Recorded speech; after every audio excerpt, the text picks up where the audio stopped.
Quark और ग्लून एक दूसरे के साथ मिक्स होके तो क्वार्क ग्लून प्लाज्मा बना देते हैं। तो इसके साथ प्लाज्मा का वर्ड जो है वो शो कर रहा है कि ये फ्री कलर चेंजेस, चार्ज नहीं चेंजेस,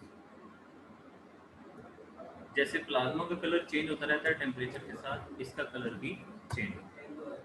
ठीक है, तो ये हमारे पास 4 नेचुरल के अलावा 2 नेक्स्ट बोस आइंस्टाइन कंडेंसेट और क्वार्क ग्लून प्लाज्मा स्टेट्स मौजूद हैं। बाकी आप सर्च करके विकिपीडिया पे और उधर आप बाकी भी स्टेट्स के नाम याद कर सकते हैं, लेकिन मैं आपको रिकमेंड करूंगा कि आप उनको याद ना करें, उसकी आपको ज़रूरत नहीं है। ठीक है, और अगर आप में से किसी की स्पेशलाइजेशन है फिजिकल केमिस्ट्री में तो उसको मैं रिकमेंड करूंगा वो कर ले। वो रट्टा अगर लगा सकता है तो लगा ले, ना भी लगाए तो फिर खैर है, लेकिन बेहतर है कि वो कर ले। फिजिकल केमिस्ट्री वाले जो हैं जिनकी स्पेशलाइजेशन, उसकी रीज़न ये है कि इंटरव्यू में वो आपसे पूछते हैं कि आपकी स्पेशलाइजेशन कौन सी केमिस्ट्री है, फिजिकल है, ऑर्गेनिक, जो भी हुई, फिर वो आपसे उससे रिलेटेड थोड़ी डेप्थ में क्वेश्चन कर लेते हैं। ठीक है, तो इसलिए फिजिकल वाले कर लें, बाकी जो है वो उनको की ज़्यादा ज़रूरत नहीं है। आगे हम चलते हैं अपनी फर्स्ट फिजिकल स्टेट पे, दैट इज गैस। इसकी कुछ प्रॉपर्टीज मैंने यहाँ लिखी हुई हैं। तो शेप, वॉल्यूम, शेप आपको पता है इसकी कोई स्पेसिफिक शेप नहीं होती, डेफिनेट नहीं होती, ना ही इसका कोई वॉल्यूम डेफिनेट होता है। और डेंसिटीज गैसेस की लो होती हैं। ठीक है, लो डेंसिटी क्यों होती है, आप इसको बताएगा? गैसेस की डेंसिटी लो क्यों होती है?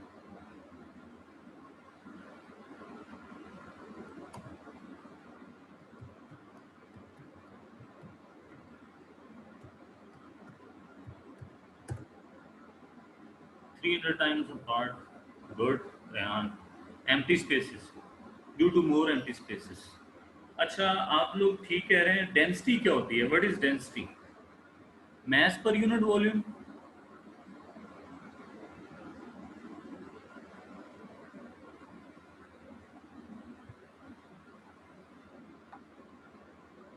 ये एक वॉल्यूम है जो आपको नजर आ रहा है, और इसके साथ ये एक वॉल्यूम है जो आपको नजर आ रहा है। हम सपोज करते हैं कि ये दोनों वॉल्यूम बिल्कुल एक जितने हैं, इक्वल हैं। तो आप बताएं कि किस में पार्टिकल्स की डेंसिटी ज़्यादा है? ये पहले वाला है और ये दूसरे वाला है। डेंसिटी किधर ज़्यादा है, पहले में कि दूसरे में?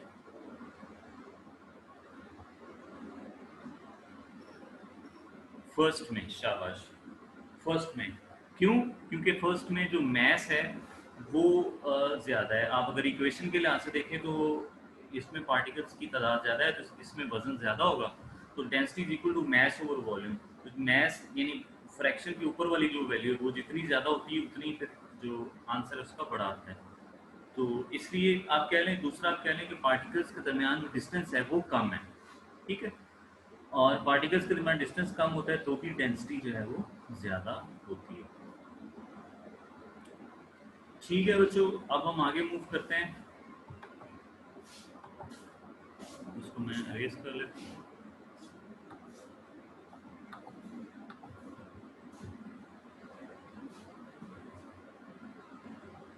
बस ठीक है, बाकी रहने दो।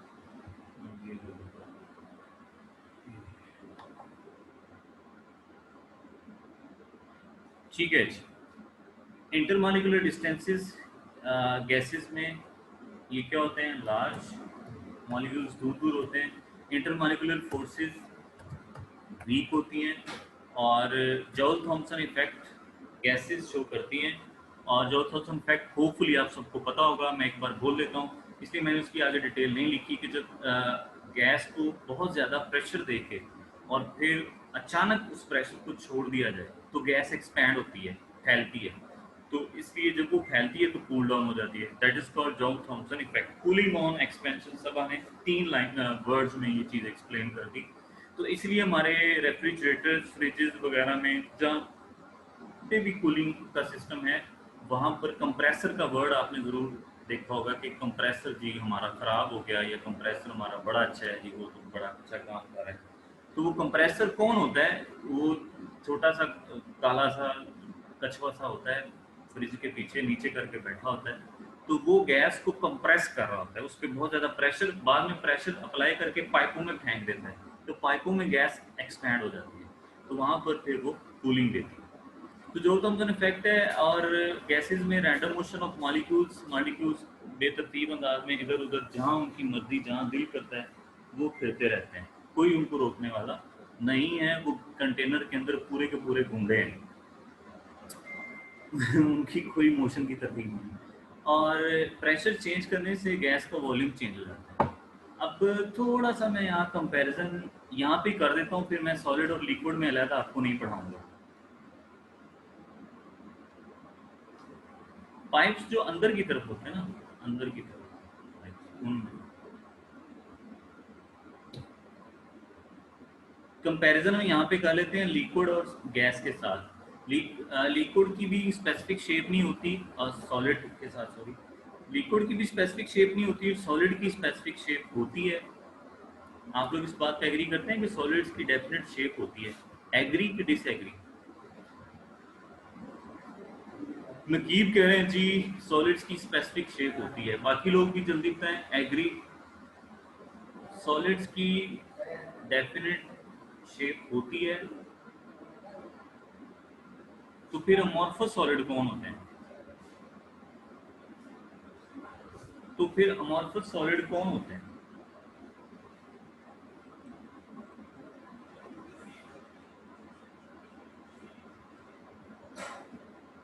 तो इरेगुलर शेप हो गई, उनमें अरेंजमेंट्स नहीं होंगे, not arranged in three dimensional. Irregular shape जिनमें डिग्री ऑफ अरेंजमेंट है। ये अरेंजमेंट किसकी, सॉलिड की है? किस किस चीज की अरेंजमेंट की आप बात कर रहे हैं? मतलब पूरी बात आप स्पेसिफाई, किसकी अरेंजमेंट है?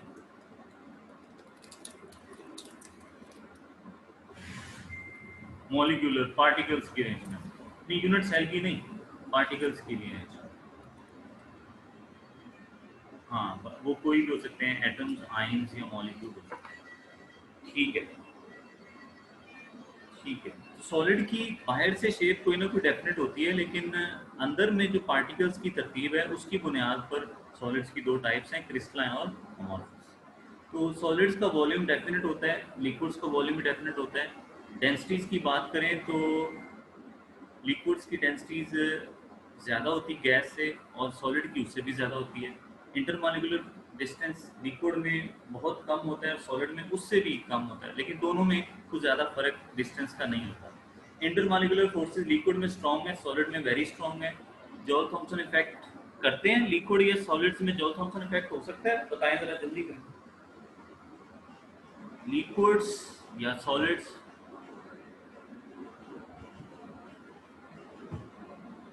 क्यों नहीं होता? मोहम्मद उस्मान क्यों नहीं होता? फीसा गानिया क्यों नहीं होता, इसमें बताएं।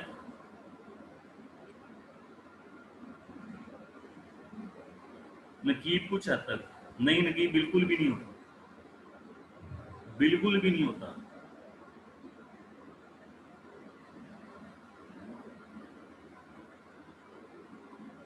क्योंकि सडन एक्सपेंशन नहीं होती। ठीक है, सीधी सी बात।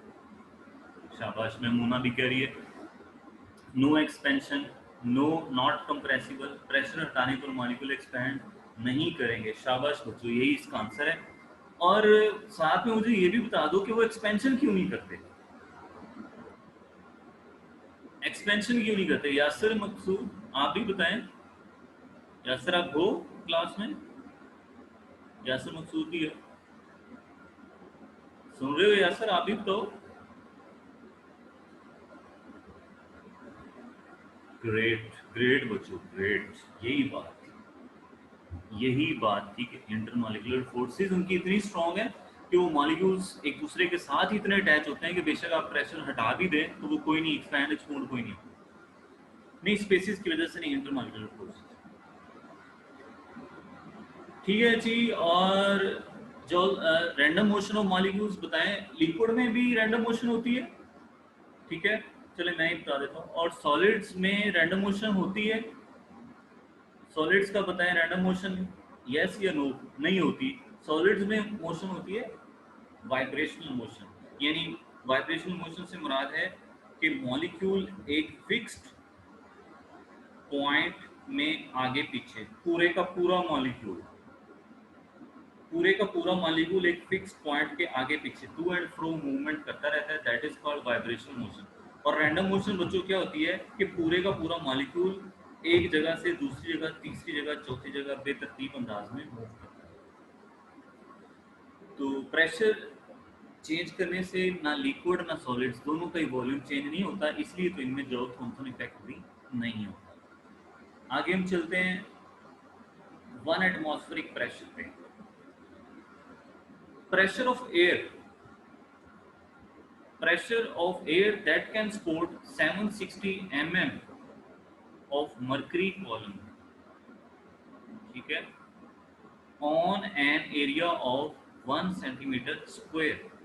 बच्चों इस बात का मतलब है कि आपके पास जो कॉलम है वो मरकरी का होगा, और वो कॉलम ग्लास का, शीशे का बना हो सकता है, ठीक है, और किसी भी आप शीशे का कह लें, लोहे का कह लें, वो कोई बात नहीं, उसकी खैर है।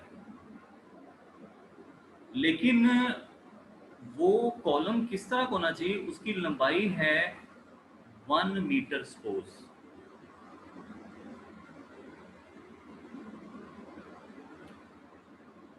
ये आपको नजर आ रहा है, ये है हमारा कॉलम।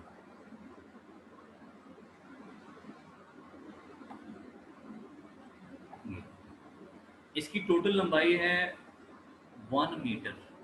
1 मीटर में 1000 मिलीमीटर होते हैं, ठीक है, तो आप 1000 मिलीमीटर कह लें। इस पूरे कॉलम में मरकरी भरी हुई है, और इस पूरे कॉलम का जो बॉटम है, ये वाला बॉटम, ये वाला बॉटम, ठीक है, ये कितना, इसका एरिया कितना होना चाहिए, 1 सेंटीमीटर स्क्वायर। यानी अगर आपका कॉलम बेशक गोल है या जो भी उसका अ, गोल हो या चौरस हो, जो भी हो, उसका जो एरिया बनता है बॉटम पे, वो होना चाहिए 1 सेंटीमीटर स्क्वायर, इतना एरिया होना चाहिए। और कॉलम आपका कितना होना चाहिए, एक्चुअली पता है क्या होता है, ये सी लेवल पे ये हम करते हैं कि कॉलम में मरकरी भर के कॉलम को एक पॉट पर उल्टा रख देते हैं, तो ये सारी की सारी मरकरी इस कॉलम से निकलना शुरू हो जाती है, यूं ग्रेविटी की वजह से ये निकल रही है। लेकिन एक टाइम ऐसा आता है कि सपोज यहाँ पर जब 760 मिलीमीटर कॉलम रह जाता है, यानी कितना खाली हो गया, 240 मिलीमीटर मर्करी कॉलम ऊपर वाला खाली हो गया, तो मैं इस खाली को क्या करूं, चलें इसको वैसे, ये हिस्सा खाली हो गया और इस हिस्से में अभी भी मरकरी मौजूद है, ये हिस्सा, तो ये मरकरी मजीद नीचे नहीं आती, ठीक है, और ये कॉलम ऊपर ऐसे ही खड़ा रहता है, इस पर ग्रेविटी लग तो रही होती है लेकिन मरकरी नीचे नहीं आ रही होती। इसकी बच्चों क्या वजह होती है, इसकी वजह ये होती है कि साइडों पे, यहाँ पॉट की साइडों पे हवा मौजूद है, वो प्रेशर लगा रही है मरकरी पे, और ये मरकरी का लेवल जो पॉट में है इसको ऊपर नहीं आने दे रही, इधर भी हवा मौजूद है, इधर भी हवा मौजूद है, तो ये हवा मरकरी के लेवल को ऊपर नहीं आने दे रही, जिसकी वजह से मरकरी ऊपर से नीचे नहीं आ सकती। तो इस वजह से इतना मरकरी का कॉलम सपोर्ट हो जाता है, उसको सहारा मिल जाता है, और उसकी लेंथ कितनी होती है, 760 मिलीमीटर। आई होप मैंने आपको समझा दिया कि एटमॉस्फेरिक प्रेशर क्या होता है, और ये क्या चक्कर है, ये क्यों कहता है कि pressure of air that can support इतना कॉलम। आपको समझ आ गई? मरकरी इसलिए यूज़ करते हैं कि मरकरी की कोई फ्रिक्शन नहीं होती ना इसके साथ, वो चिपकती नहीं, एडहेसिव नहीं होती, मरकरी एडहेसिव नहीं होती किसी सरफेस से, इस वजह से तो वो फ्रिक्शन का बीच में चक्कर नहीं आता, इसलिए। आप लोग को समझ आ गई? जी जी।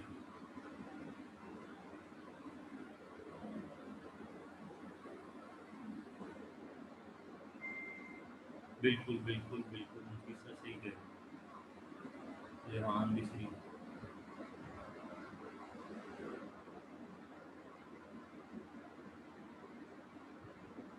ये बात आपको पहले पता थी?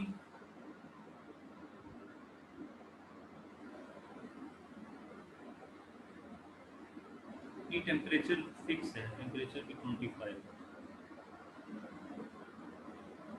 सुबह कह रही नहीं पता थी, स्क्रीना को पता थी। इस तरह ये पॉट वाली और कॉलम वाली और एयर प्रेशर वाली, ये बात कि किस तरह आपने बच्चों को कैसे समझाना है कि क्या कैसे कॉलम सपोर्ट हो रहा है, तो कॉलम हवा में रुक गया है, क्या चक्कर है।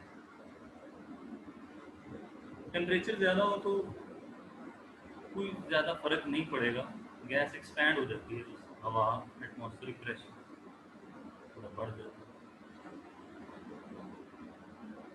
मरकरी इसलिए यूज़ करते हैं उस्मान अमीन, क्योंकि मरकरी एडहेसिव नहीं ना होती, वो चिपकती नहीं है कॉलम की सरफेस के साथ, तो फ्रिक्शन बीच में नहीं आती। एक तो ग्रेविटी एक्ट कर रही है ना, और दूसरी फिर फ्रिक्शन का मामला बीच में नहीं आता। जी, थर्मामीटर में भी इसलिए मरकरी होती है। नहीं, हर सी लेवल पे तो नहीं होता।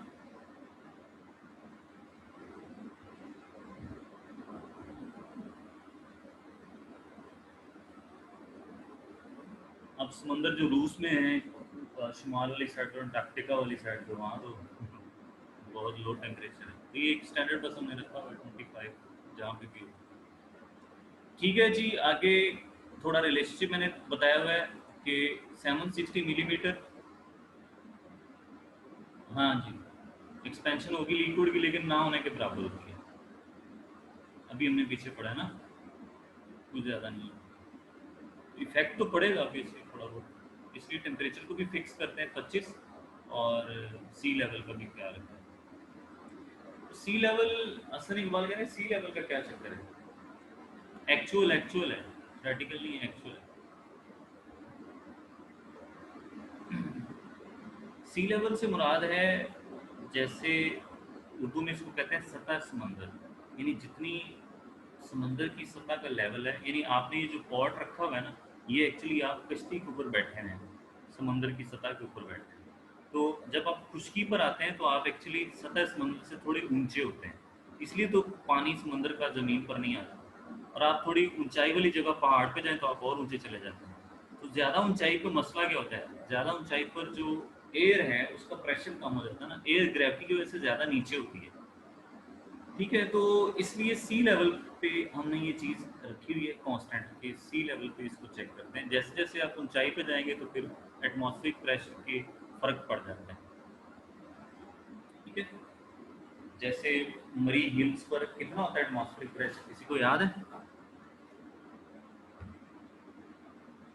जी, जितने ज़्यादा मॉलिक्यूल में उतना प्रेशर ज़्यादा होता है। मरी हिल्स पर कितना प्रेशर होता है, एयर प्रेशर? 700 टॉर, कीप सबा गुड, 700 टॉर होता है। तो वो क्यों हो गया? क्योंकि ज़्यादा ऊंचाई पर जो है वो एयर कम होती है, एयर के मॉलिक्यूल्स कम होते हैं, और इस वजह से वहाँ पर प्रेशर भी कम हो जाता है। इसलिए हमने जब वन एटमॉस्फेरिक प्रेशर को स्टैंडर्ड लेना है, तो फिर आपको ये कहना पड़ेगा कि भाई सी लेवल है। मरी की पहाड़ी पे चढ़ के तुम अगर करोगे ना एटमॉस्फेरिक प्रेशर की मेजरमेंट, तो फिर वो 700 पे आएगा, 760 पे क्यों नहीं आना? क्यों? क्योंकि फिर ये वाली हवा कम हो जाती है ऊंचाई पर। जब हवा कम होगी, एयर कम होगी, तो वो प्रेशर भी कम लगाएगी, तो मर्क्यूरी लेवल और डाउन आ जाएगा नीचे, तो वो 700 पे आ जाएगा। आगे हम कुछ यूनिट्स की बात कर लेते हैं। One atmospheric pressure is equal to 760 millimetre of mercury is equal to 760 torr. इसका मतलब है मिलीमीटर ऑफ मर्क्यूरी और टॉर ये एक दूसरे के इक्वल ही होते हैं। Is equal to 10 13 25 newton per metre square, ये ऐसा ही यूनिट है। ठीक, Newton per metre square pressure की। आप इसको बताएगा ये यूनिट क्यों है, न्यूटन पर मीटर स्क्वेयर क्यों है? आप सुन, इस यूनिट की क्या वजह है? रेहान बोलो। उस्मान अमीन कह रहे हैं जी P/A, फोर्स पर यूनिट एरिया। जी, थोड़ी बहुत फिजिक्स को भी टच में रखो हम। प्रेशर इज इक्वल होता है फोर्स ओवर एरिया। फोर्स की यूनिट न्यूटन है और एरिया की होती है मीटर स्क्वायर। तो क्योंकि वो एरिया नीचे होता है इसलिए न्यूटन पर मीटर स्क्वायर ये ऐसा यूनिट है। N Newton per metre square को पास्कल भी कहते हैं। ये पास्कल भी साइंटिस्ट का नाम है। और ये 14.7 psi पाउंड्स, पाउंड भी फोर्स की यूनिट है और इंच, स्क्वायर इंच ये एरिया की यूनिट है। तो पाउंड्स पर स्क्वायर इंच, जैसे Newton per metre square. Newton force है, पाउंड्स भी फोर्स है। और स्क्वायर इंच, ये इंच जो है ये भी, स्क्वायर इंच भी एरिया की यूनिट है। बस ये एक्चुअली साइंस इस तरह पहले नहीं थी, नहीं जिस तरह अब है। अब तो इंटरनेशनली काम हुआ है। पहले लोग अपने अपने एरियाज पे अपनी अपनी यूनिट्स को यूज़ किया करते थे। तो इस सेंस में डिफरेंट यूनिट्स हमारे पास, मुख्तलिफ वैरायटी हमारे पास मौजूद है। आगे ये जो पी एस है ये ज़्यादातर इंजीनियर्स ये वाली यूनिट यूज़ करते हैं। और 1013.25 मिली बार की इक्वल होता है 1 एटमॉस्फेयर। और मिली बार कौन यूज़ करते हैं? मीटेरोलॉजिस्ट, जो वेदर के एक्सपर्ट्स होते हैं, ठीक है, वो ये यूनिट यूज़ करते हैं एयर प्रेशर वगैरह को मेजर करने के लिए। आगे आ गया gas laws. First of all हम देखते हैं बॉयल्स लॉ। बॉयल्स लॉ में आप सबको पता है वॉल्यूम जो है वो प्रेशर के यूनिवर्सिटी प्रोपोर्शन होता है at constant T and N, यानी टेम्परेचर और नंबर ऑफ मोल्स। एन में नंबर ऑफ मोल्स, ये दोनों कांस्टेंट हो तो फिर वॉल्यूम जो है वो प्रेशर के यूनिवर्सिटी प्रोपोर्शन। आप लोग मुझे बताओ, क्या मैं इसको लिख सकता हूँ P is inversely proportional to 1/V? आप लोगों को कोई मसला है मैं इसमें लिख लूँ?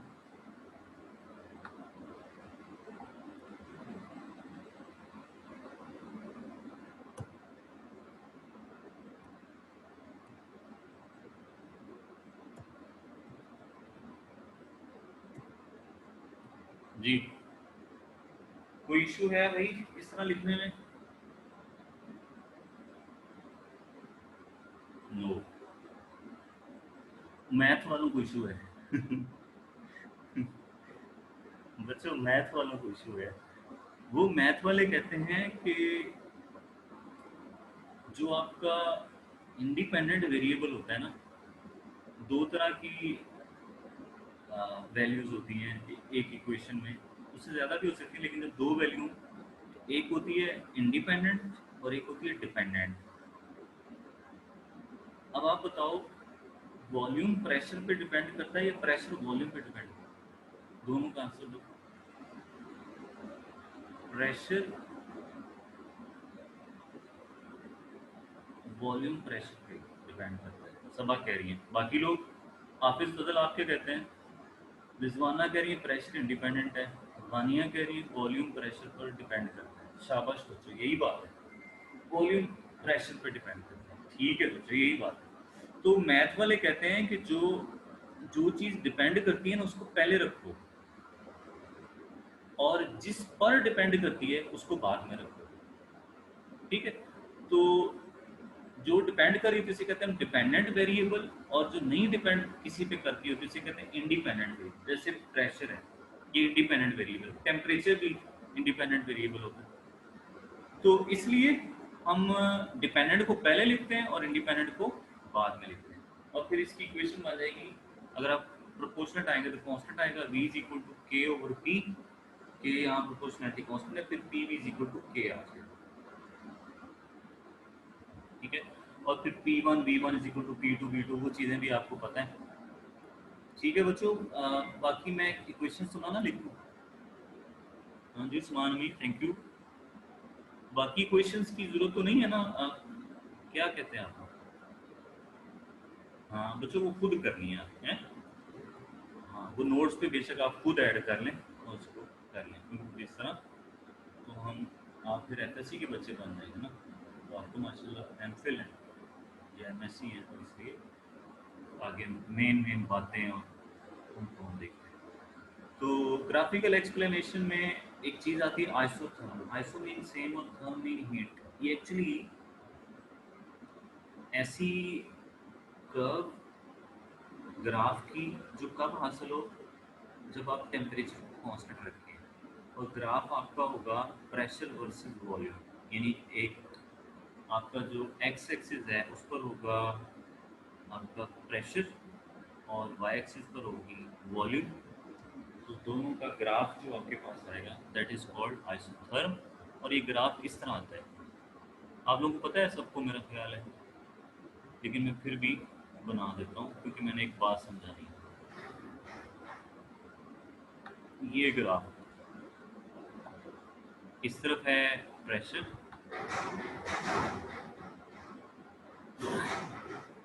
और इस तरफ है वॉल्यूम। ये है हमारा ग्राफ।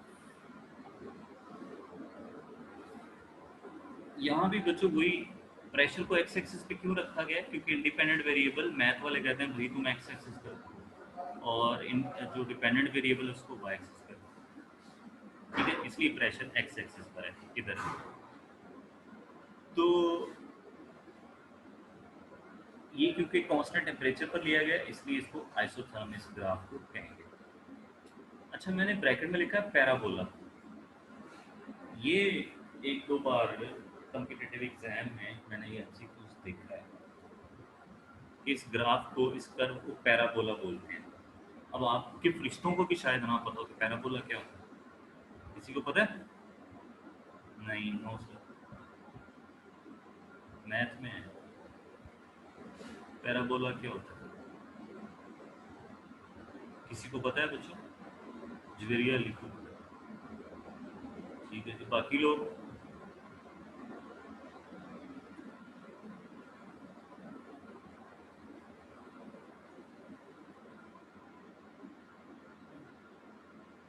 रिजवाना जोर कह रही सर ये हाइपरबोलिक है।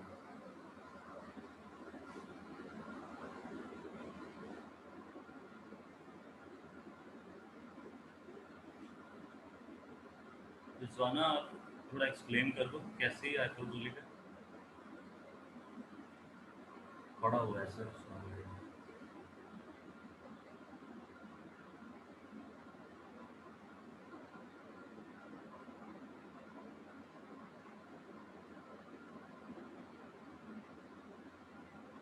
बच्चों ग्राफ, ऐसा ग्राफ जिसके सेंटर से अगर आप लाइन पास करें, ठीक है, कर्व होना चाहिए, कर्व, उसके सेंटर से आप लाइन पास करें तो जैसी शेप एक तरफ है बिल्कुल वैसी ही शेप दूसरी साइड पे, जिसे हम सिमेट्रिक भी कहते हैं। तो जैसी कर्व इधर है वैसी कर्व इधर है। इस तरह के ग्राफ को हम कहते हैं पैराबोला। ठीक है, इस वजह से हमारा ये ग्राफ पैराबोला है।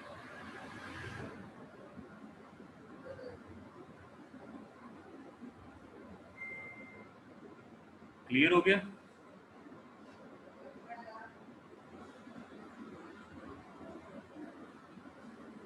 ये बच्चों एक कर्व है जो प्रेशर और वॉल्यूम ग्राफ में आती है।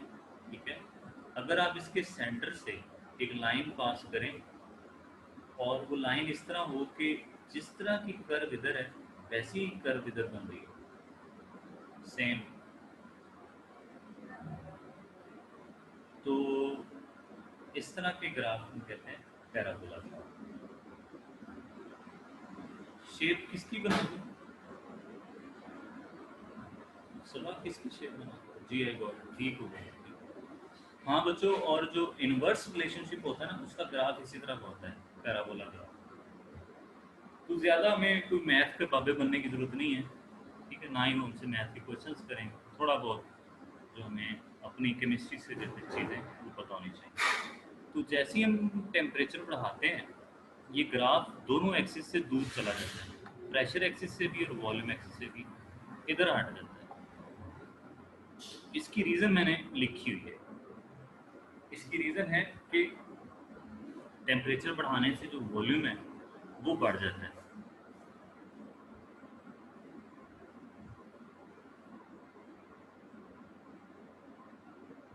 फातिमा, ठीक है, मैं नंबर तो नहीं नोट कर रहा यहाँ पे, आप मुझसे कांटेक्ट कर लेना। ठीक है, बाद में कांटेक्ट कर लेना।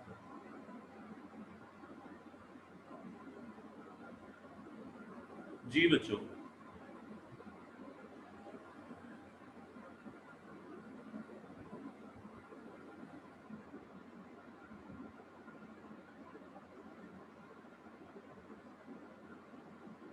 ठीक है फातिमा, ठीक है, मैं आपका नंबर नोट कर लेता हूँ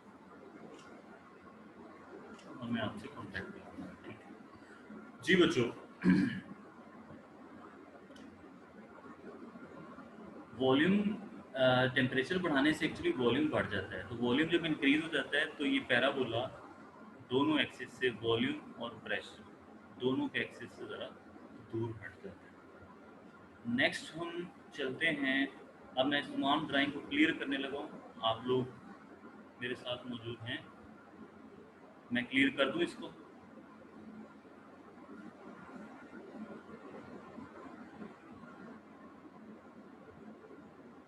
कोई नहीं फातिमा, हम रिकॉर्ड कर रहे हैं साथ साथ और इंशाल्लाह अपलोड कर देंगे, और आप लिंक से भी देख सकते हैं, तो यूट्यूब का लिंक दे दूँ, ठीक है। तो मैं इसको क्लियर कर देता हूँ।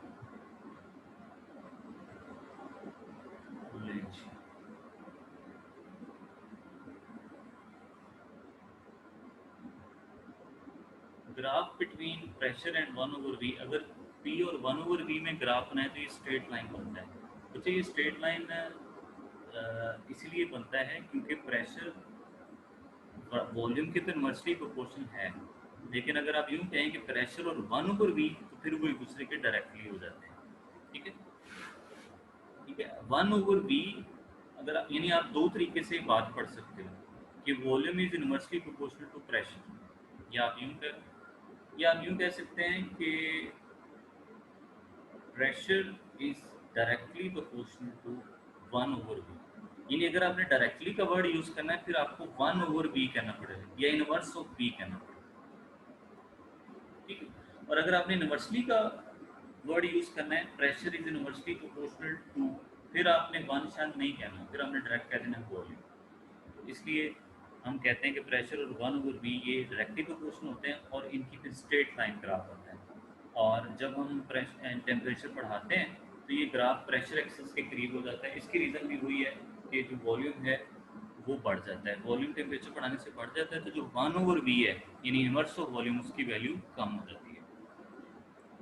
Graph between P V is equal to K and P, straight line parallel to X axis.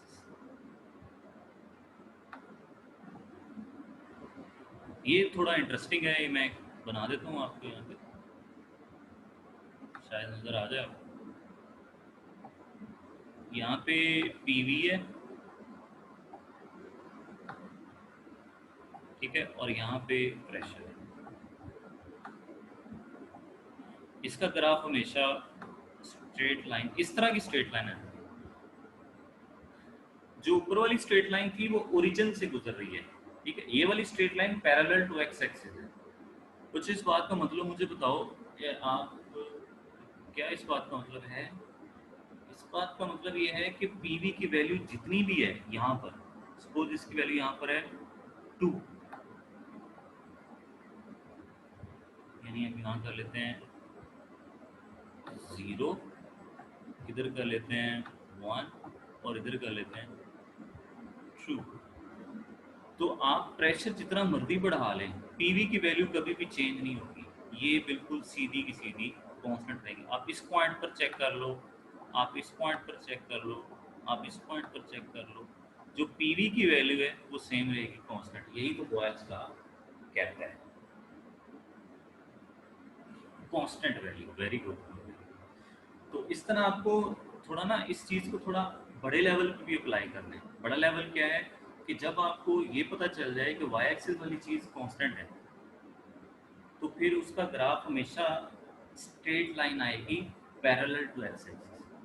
तो जो बात क्लियर होगी, कोई भी चीज़ जो वाई एक्सिस पे आपने ली हुई है और वो कांस्टेंट है, तो उसका ग्राफ हमेशा स्ट्रेट लाइन आएगा parallel to X axis. Charles law, हाँ जी, ये गैस लॉ सारे आइडियल गैसेस के लिए हैं। इस पे भी हम बड़ी बहस करेंगे, आइडियल और नॉन आइडियल की कुछ चीज़ें मैं आपको बताऊंगा, और आम जो गलतफहमियां आप लोगों में होती हैं उसको भी हम इससे रिमूव करेंगे इंशाल्लाह। ठीक है, आगे हम चार्ल्स लॉ की तरफ चलते हैं।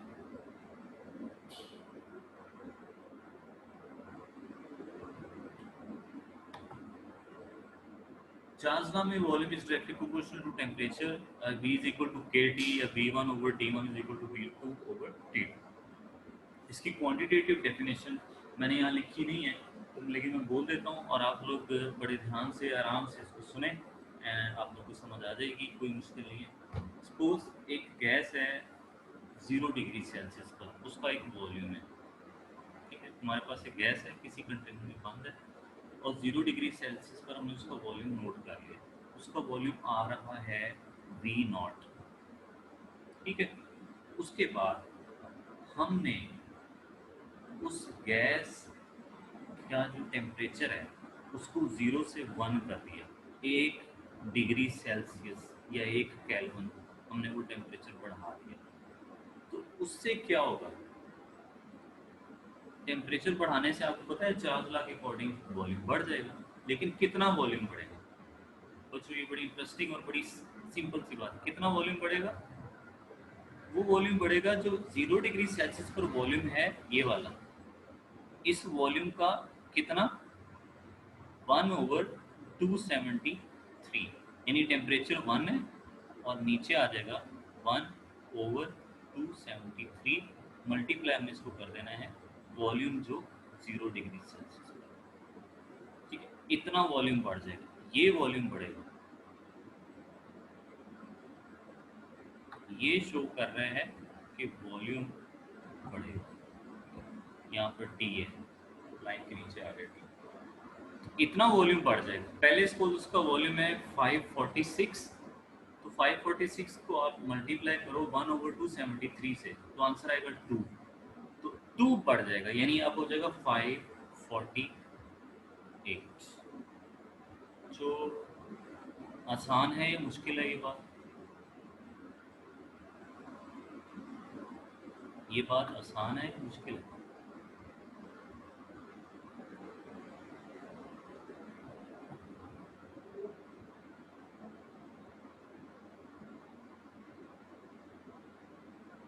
आसान है, लेकिन मोहम्मद अहमद कह रहे हैं सर रिपीट करते हैं, समझ कोई नहीं आएगी। Sir sir please repeat,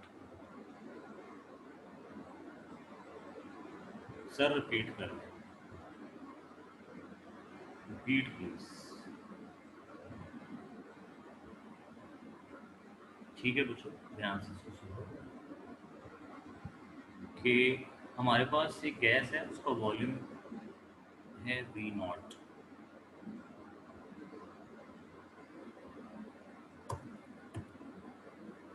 V0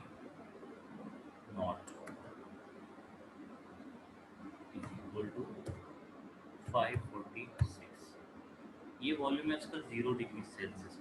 आपके पास एक गैस है, कंटेनर में बंद है और 0 डिग्री सेल्सियस पर उसका वॉल्यूम है 546 सेंटीमीटर क्यूब। आपने 1 डिग्री सेल्सियस टेम्परेचर बढ़ाया है, आप लोगों ने कितना बढ़ाया?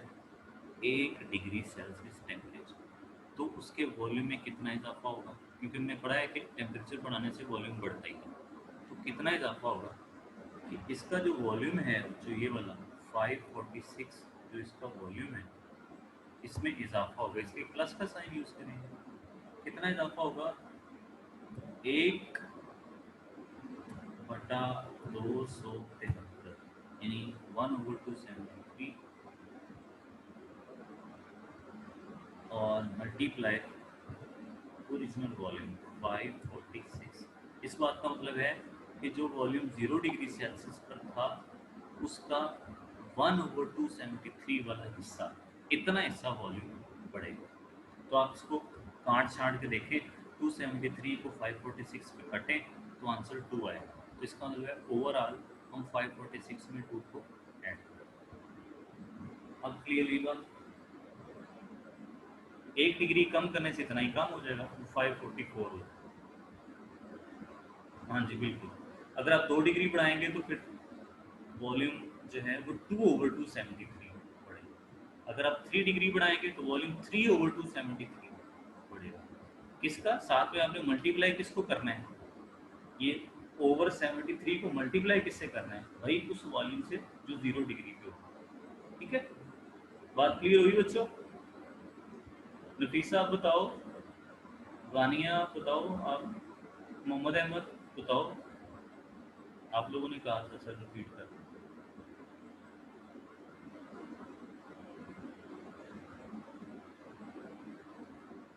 ठीक है जी, ठीक है, माशाल्लाह, वेरी गुड। तो मैं ये लिखा रहने देता हूँ ताकि आपको फ्यूचर में भी ये चीज़ काम आ जाए। तो बस मैं यहाँ पर इसको वी टी कह, V T mean volume at any temperature, तो वो इज इक्वल टू होगा volume at 0 degree Celsius plus T over 273 V nought. हमारे ऊपर वाले इस एग्जाम्पल के केस में इसका आंसर बनेगा 548। ठीक है जी, अब आगे मूव करते हैं।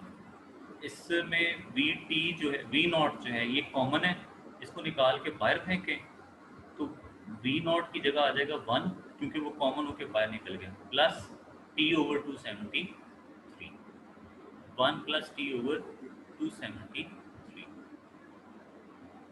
तो वी नॉट ये वाला भी कॉमन निकल के बाहर चला गया। बच्चों अब आपको समझ आई कि जो फर्स्ट ईयर की बुक पे इक्वेशन लिखी हुई है ये कहाँ से आई है।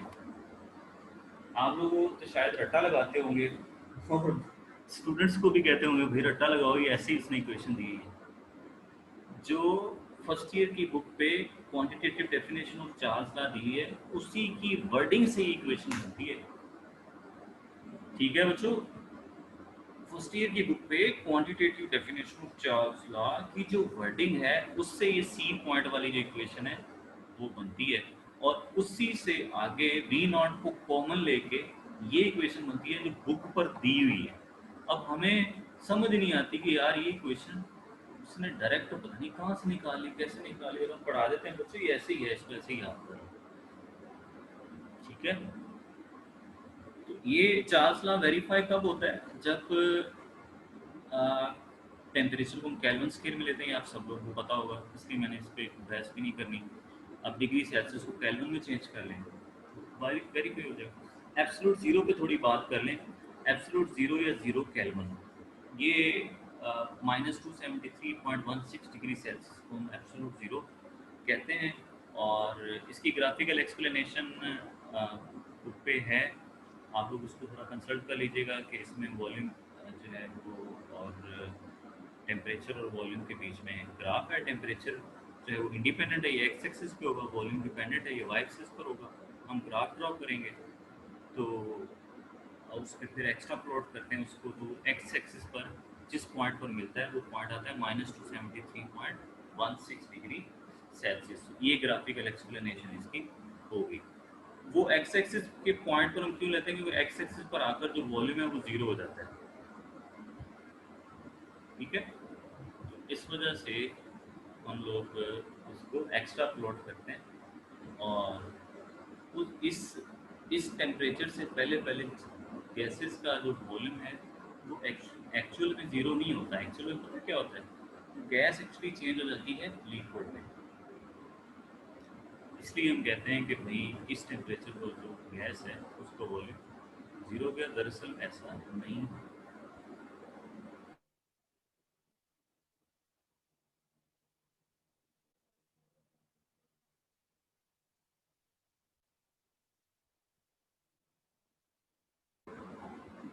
ठीक है बच्चों, क्लियर है ये बात, मैं समझा पाया या ग्राफ बनाऊँ।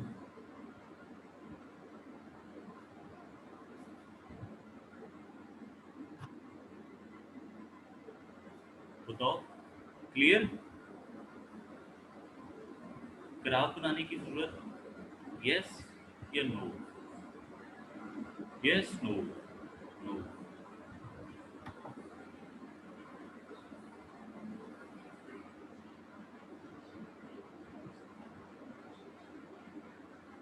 तीसरा भी कह रही हूँ। ठीक है, और इस टेम्परेचर पर मॉलिक्यूलर मोशन सीज हो जाती है, यानी मॉलिक्यूल स्टॉप हो जाते हैं, रुक जाते हैं। ना उनकी कोई रैंडम मोशन है, ना उनकी कोई वाइब्रेटरी मोशन है, ना उनकी कोई ऑसिलेटरी, ना उनकी कोई फलानी ढमकानी, कोई किसी किस्म की मोशन उनकी नहीं होती। मॉलिक्यूल्स बिल्कुल स्टॉप हो जाते हैं, रुक जाते हैं। लोएस्ट अचीव्ड टेम्परेचर जो है वो 10⁻⁵ केल्विन है, जो अभी तक पॉसिबल हुआ चाहता है, जिस स्टेट पर हम boss Einstein condensate physical state बना लेते हैं। ठीक है, ये वो वाला टेम्परेचर।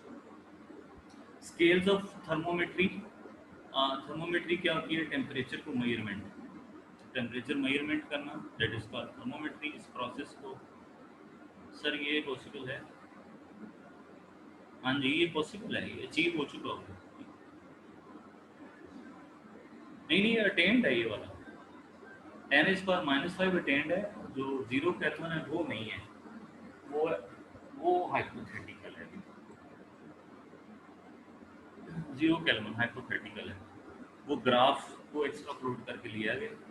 जैसे पता है, जैसे पॉपुलेशन का अंदाज़ा लगाने के लिए कहते हैं कि 2000 आज जो है वो पॉपुलेशन 7 अरब है दुनिया की, और इतनी पॉपुलेशन रेट इतनी स्पीड से बढ़ रही है, तो 2050 में ग्राफ बना के वो ले जाते हैं कि 13 अरब पॉपुलेशन हो जाएगी। इस तरह इसको कहते हैं एक्स्ट्रापोलेट करना।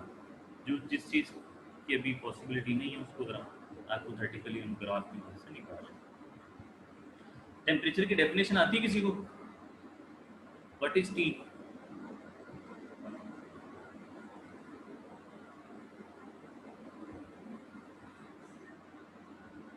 बताओ।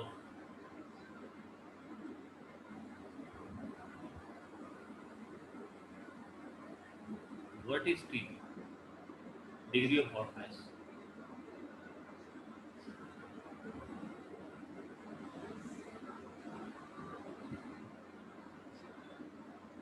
डिग्री ऑफ हॉटनेस को heat content across the room.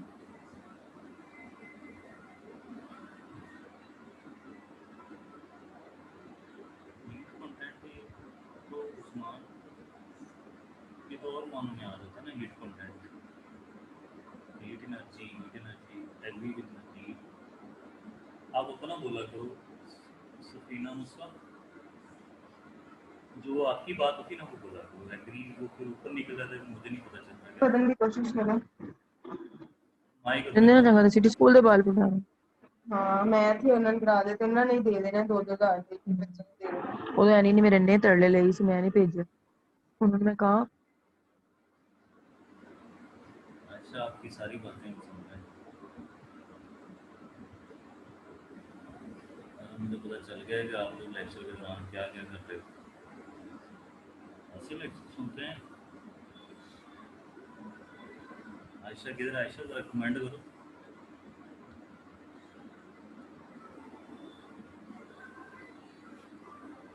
बीच में शॉपिंग की बातें करते हो।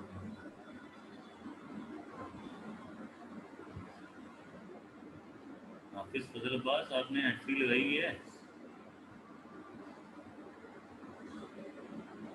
एंट्री यूज किया करो तो ठीक हो जाती है।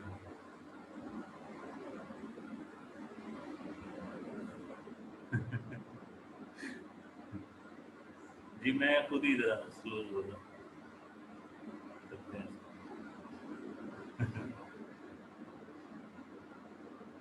अच्छा जी, temperature, what is temperature? Actually आप जैसे आप लोगों ने कहा डिग्री ऑफ हॉटनेस और कोल्डनेस, ये भी ठीक है। और टेम्परेचर जो है ये आगे हम पढ़ेंगे directly proportional to kinetic energy होता है। इसका मतलब है कि हम काइनेटिक एनर्जी की मेजरमेंट भी टेम्परेचर की मदद से कर सकते हैं। या आप ये कह, हाँ, यानी टेम्परेचर से काइनेटिक एनर्जी का अंदाज़ा या उसकी मेजरमेंट भी की जाती है। तो ये दोनों बातें ही ठीक है, degree of hotness and coldness, और temperature is the measurement of kinetic energy of particles, ये भी कहा जा सकता है। दोनों बातें ठीक है, मैं यहाँ लिख देता हूँ। Temperature is the measurement of K of particles in a system। ठीक है, temperature is the measurement of kinetic energy of particles in a system. इसकी स्केल्स जो हैं वो 3 है। सेंटीग्रेड स्केल है जिसपे freezing point 0 degree Celsius, boiling point 100 degree Celsius. Fahrenheit scale, ये भी सेंटीग्रेड स्केल को सेल्सियस स्केल भी कहते हैं। और फ़ारेनहाइट स्केल 32 और 212, ठीक है। फ्रीजिंग पॉइंट वाटर का 32 और बॉइलिंग पॉइंट 212 है। और इसके बीच में जितनी भी स्पेस है उसको हम डिवाइड कर देते हैं 180 पार्ट्स में। मैं यहाँ क्या कहना चाह रहा हूँ, आप लोगों को एक चीज़ से एक्सप्लेन करता हूँ कि ये सपोज आपके पास एक लाइन है, या ये थर्मामीटर में मरकरी जो है वो अंदर एक छोटी सी ट्यूब पर, एक ट्यूब में बंद है, आप वो कह लें। तो इसमें इस लेवल को हम कह देते हैं 32, ठीक है, और इस लेवल को कह देते हैं 2 to 12।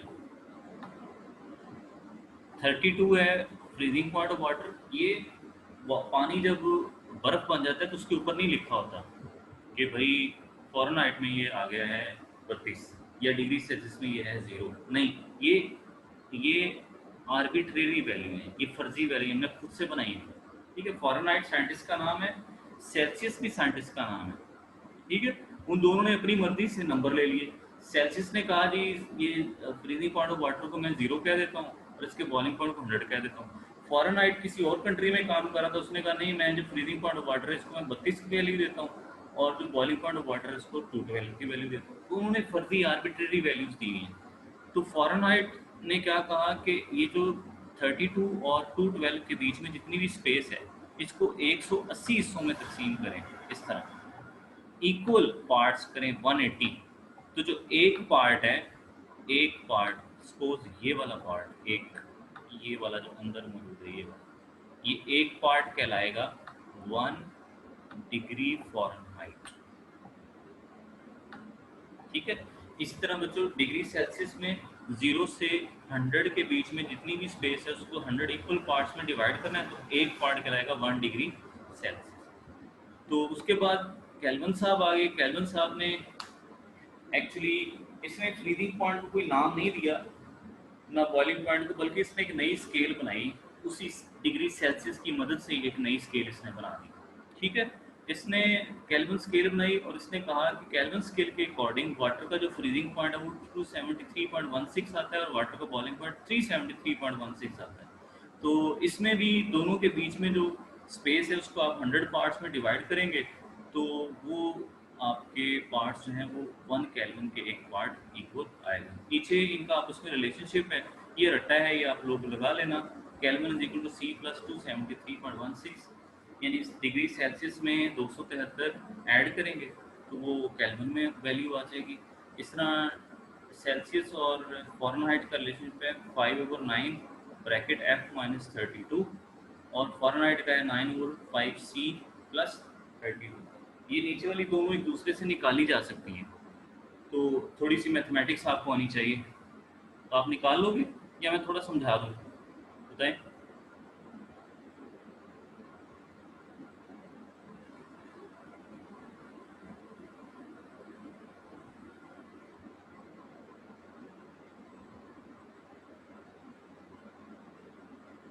कर लेंगे, ठीक है। ये आप जब तक आप और इनका आप उसमें कनेक्शन रखना है, ठीक है। और थोड़ा सा मैं हिंट दे देता हूँ, ये बाद में मिक्स हो जाते हैं। 5/9 किसके साथ 5/9 आना है, किसके साथ 9/5 आना है, ये बंदा भूल भी जाता है। तो फ़ारेनहाइट में जो अगर आपने चेंज करना है तो जो 0 डिग्री है, जैसे ये 0, ये 32 फ़ारेनहाइट के इक्वल है। तो आपने ये देखना है कि सेंटीग्रेड प्लस 32 ये होना चाहिए, ठीक है। इतने हिंट थोड़ा याद रखें कि सेंटीग्रेड अगर 0 तो प्लस 32 करें तो ओवरऑल आंसर कितना आएगा 32 फ़ारेनहाइट। 0 डिग्री में 32 जमा करें तो फ़ारेनहाइट हो जाएगा 32। तो ये आप याद रखें कि फिर इसके साथ आएगा 9/5C। ऊपर फ्रैक्शन के ऊपर बड़ी वैल्यू 9 इसलिए आनी है क्योंकि फ़ारेनहाइट की वैल्यू डिग्री सेल्सियस की वैल्यू से हमेशा बड़ी होती है, इस वजह से ऊपर 9 नीचे 5 और आगे C प्लस 30, ठीक है बच्चों। एवोगैड्रो लॉ आसान है, volume is directly proportional to number of moles, और या नंबर ऑफ मॉलिक्यूल्स भी कहा जा सकता है। इसके लिए कंडीशन है वो कंडीशन मैंने यहाँ नहीं लिखी, वो कंडीशन है दोनों चीज़ें प्रेशर और टेम्परेचर वो आपने कांस्टेंट रखने हैं। और ये लॉ दूसरे तरीके से यूँ भी डिफाइन किया जा सकता है कि अगर आपके पास 2 गैसेज हैं, उन दोनों के प्रेशर वॉल्यूम और टेम्परेचर सेम है तो फिर उनके नंबर ऑफ मोल्स भी सेम होंगे या नंबर ऑफ मॉलिक्यूल्स भी सेम होंगे। आगे आइडियल गैस इक्वेशन है, इसकी डेरिवेशन ना तो पेपर में एमसीक्यू में डेरिवेशन थोड़ी आनी है, तो बस ये आपको पता होना चाहिए कि तीनों लॉज जो बॉयल्स, चार्ल्स और एवोगैड्रो से आइडियल गैस इक्वेशन आती है। PV is equal to NRT. अगर आप 1 मोल के लिए करेंगे तो PV is equal to RT हो जाएगा। इस इक्वेशन को यूं भी लिखा जा सकता है P1 V1 over T1 is equal to P2 V2 over T2। ये भी आइडियल गैस इक्वेशन है। और आइडियल गैस कांस्टेंट पे काफ़ी बहस यहाँ पर हम करेंगे। आइडियल गैस कांस्टेंट की वैल्यू यहाँ पर अक्सर लोग आप में से मार खा जाते हैं, तो इसको बड़ी केयरफुली आप लोगों ने सुनना है। बहुत ही आसान है, इतना आसान है कि आप लोग हैरान हो जाएंगे। ये तो बड़ी आसान सी चीज़ है, तंग बड़ा करते हैं। सादी अब आवाज़ सही आ रही है? आज थोड़ा नेट सेट का भी कुछ हो सकता है, आपका कोई मसला।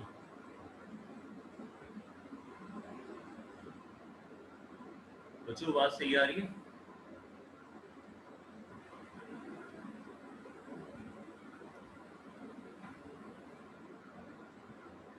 नफीसा कह रही हैं आ रही है, रिजवाना भी सही कह रही हैं, वानिया ज़ात को भी सही आ रही है, हालांकि वो कराची में काफ़ी मसला है। उस्मान अमीन को भी ठीक आ रही है। ठीक है जी बच्चों, अब हम आगे मूव करते हैं जी। नेक्स्ट, आइडियल गैस कांस्टेंट की वैल्यू कैसे लेनी है? इसकी वैल्यू लेने के लिए आपने याद रखना है मोलर वॉल्यूम। मोलर वॉल्यूम को याद रखना है तो आप आइडियल गैस कांस्टेंट निकाल सकते हैं। मोलर वॉल्यूम क्या है कि एक मोल किसी भी आइडियल गैस का स्टैंडर्ड टेम्परेचर और प्रेशर पे उसका वॉल्यूम होता है 22.414 डेसीमीटर क्यूब। और स्टैंडर्ड टेम्परेचर और प्रेशर क्या होता है? 0 डिग्री सेल्सियस या 273.16 केल्विन टेम्परेचर, और प्रेशर होता है जी 180 एम। ये है एसटीपी। तो आप देखिए मैंने वही चीज़ लिखी हुई है, नंबर ऑफ मोल 1, टेम्परेचर 273 और प्रेशर 180 एम और वॉल्यूम 222.414 डेसीमीटर क्यूब। जी बच्चों बताएं, ठीक है? यहाँ बात क्लियर हो गई? तो अब अगर आपसे कहा जाए कि आर की वैल्यू निकालो भाई, तो आप कैसे निकालोगे? आप वो आइडियल गैस इक्वेशन लोगे PV is equal to NRT, उसको जरा सीधा कर लोगे इस तरह। ये सी ना आर जो है वो इज इक्वल टू आ जाएगा पीवी ओवर एनटी। ये मैंने कहाँ से लिया है? आइडियल गैस इक्वेशन से। ये वाली जो बात है, यहाँ से आर इधर रहने दिया, एन और टी दूसरी साइड पे लेगा। PV over NT is equal to R. Okay, अब आप वैल्यूज पुट कर दो। वैल्यूज पुट करेंगे, प्रेशर की वैल्यू 1, वॉल्यूम की 22.414, नंबर ऑफ मोल की 1, टेम्परेचर की ये पुट करेंगे और आपका आंसर आ जाएगा 0.0821 एटीएम डेसीमीटर क्यूब पर मोल पर केल्विन। एटीएम और डेसीमीटर क्यूब इनकी साथ पावर में माइनस इसलिए नहीं है क्योंकि पीवी ऊपर है, प्रेशर और वॉल्यूम की ये यूनिट है तो ये ऊपर है, जबकि फ्रैक्शन के बाद नीचे मोल और टेम्परेचर है, इसलिए मोल की यूनिट के साथ पर आ रहा है, यानी मोल की पावर -1 और केल्विन की पावर भी -1 आ रहा है, क्योंकि ये दोनों नीचे, और आप आगे पीछे इनको कर सकते हैं, कोई हर्ज नहीं। ठीक है बच्चों, तो ये यूनिट भी आपने साथ याद रखनी, एटीएम डेसीमीटर क्यूब पर मोल पर केल्विन। अब अगर मैं आपको कहूँ कि आप आर की वैल्यू निकालो, एटीएम में नहीं निकालना, आप निकालो millimetre of mercury decimetre cube पर मोल पर केल्विन, तो बच्चों आपने क्या करना है? आपने यही इक्वेशन यूज करनी है और इस इक्वेशन में प्रेशर की जो यूनिट है, अब वो डिमांड कर रहा है मिलीमीटर ऑफ मर्करी डालो, तो फिर आपको पता होना चाहिए कि 1 एटीएम कितना है? 760 मिलीमीटर ऑफ मर्करी। इसी इक्वेशन में आपने प्रेशर की जगह लिख देना है 760 बस।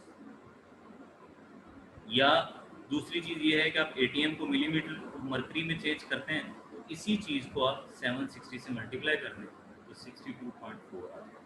दोनों तरीकों से आप इसको कर सकते हैं, ठीक है? और मैं आपको एक बात बताऊँ, एटीएम डेसीमीटर क्यूब पर मोल पर केल्विन, इसके साथ जो वैल्यू है ना, ये वाली 0.081, ये रट्टा होना चाहिए आपको।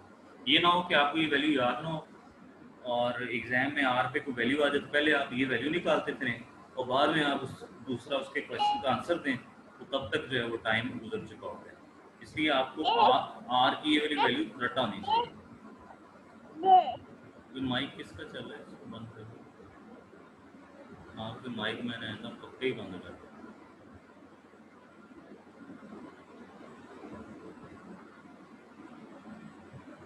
ठीक है जी।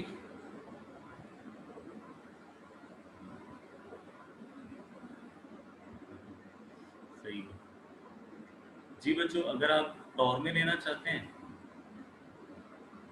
तो टॉर में कैसे लेंगे आप?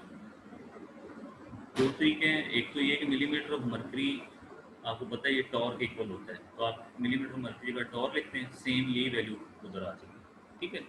दूसरा, आपको एग्जाम में तो अगर डायरेक्ट ही वो पूछ ले कि ये बताओ जी, जब प्रेशर टॉर में लें तो बताओ आर की वैल्यू क्या आएगी, फिर आप कैसे निकालोगे? फिर आप ये इक्वेशन यूज कर सकते हो, P V over N R T. यहाँ पे आप प्रेशर टॉर में ले लो, वॉल्यूम वही, नंबर ऑफ मोल वही, टेम्परेचर वही, पुट करो आंसर। ठीक है।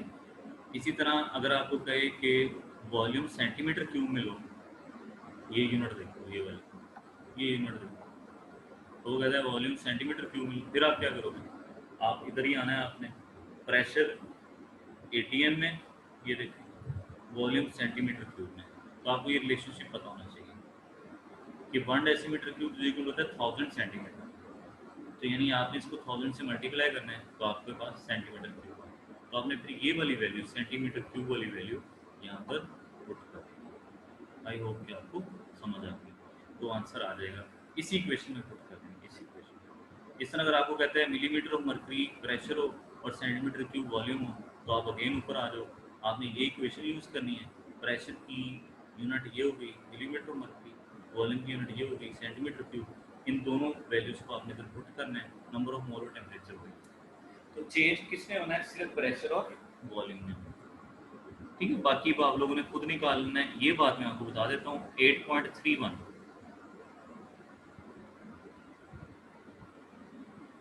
8.31 जो है ये SI यूनिट अगर आपने लेनी है आर की, सिस्टम इंटरनेशनल यूनिट, तो फिर आपको प्रेशर की भी SI यूनिट ये वाली लगानी पड़ेगी वैल्यू। ये प्रेशर की SI यूनिट है और वॉल्यूम की SI यूनिट है मीटर क्यूब, फिर आपको ये लगाना पड़ेगा।